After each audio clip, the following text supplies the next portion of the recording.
In this video, I'll show you how to add an additional shutter button on the Redmi Note 14. So I'm using the Redmi Note 14 Pro Plus, but the same steps should apply for the other Redmi Note 14 phones.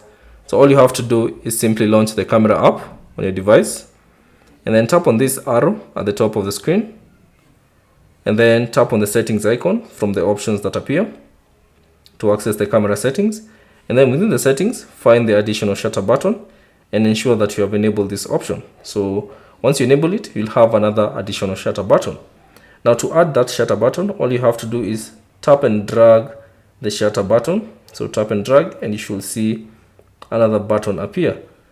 Now you can use this button to capture photos and videos if you prefer. So if you can just tap on it and you should see you have captured a video or an image using that particular shutter button. So that's basically it on how to add an additional shutter button to your camera on the Redmi Note 14. Thanks for watching. If you have any questions, leave them down in the comment section below. And if you found this video useful, consider leaving a like and subscribe to the channel.